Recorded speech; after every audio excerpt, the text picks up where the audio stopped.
Exposing Financial Warfare, the R1-million NLC campaign against GroundUp's corruption reports.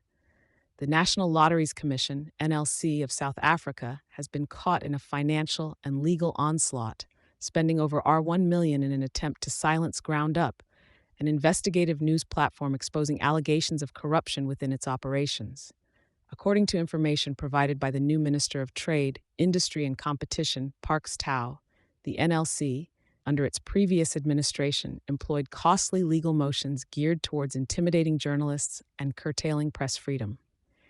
The revelation comes after Democratic Alliance MP Toby Chance prompted Tau for clarity on NLC's expenditure.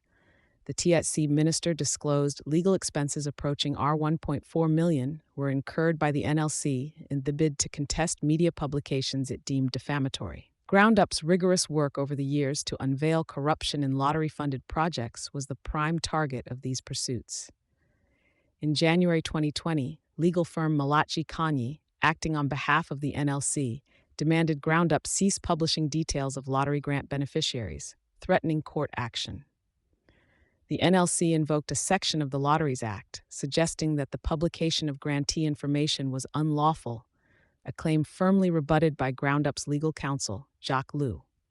Subsequent to the failed legal threats, the NLC escalated its battle to the Press Council, lodging a complaint against GroundUp.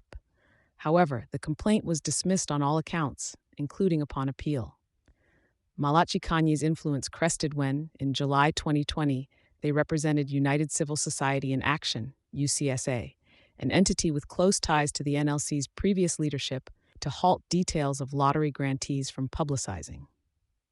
The situation with UCSA unfolded alongside another controversy involving Thabang Mampai, former NLC commissioner, who, backed by Malachi Kanye, inaccurately claimed a non-existent lottery-funded minstrel museum had been completed. GroundUp's pointed questioning prompted demands for story retractions and apologies, which were deflected as unsubstantiated by GroundUp and its legal team. The NLC's aggressive strategy escalated into the realm of defamatory media releases, where uncorroborated allegations were levied against GroundUp and specific journalists, including Raymond Joseph. GroundUp staved off these charges with fact-based reporting, while the NLC continued to issue calls for the public to report perceived fraud, an overt act of villainization of whistleblowers and journalists. The media maelstrom further spiraled with the spread of a defamatory graphic, alleging undeclared monetary benefits from lottery grants linked to Raymond Joseph and Associates, assertions resurfacing without evidence in broader discussions and social media shares. Despite these wide-ranging tactics, GroundUp's integrity remained intact, having never legally faltered in its battle with the NLC. The financial warfare waged by the NLC stands as a stark reminder of the lengths to which entities may go to stifle truth and transparency in journalism. Yet, in the face of adversity, GroundUp's commitment to uncovering malfeasance within public institutions endures, calling for a continued defense of press freedom in South Africa. Thank you for choosing Satori News.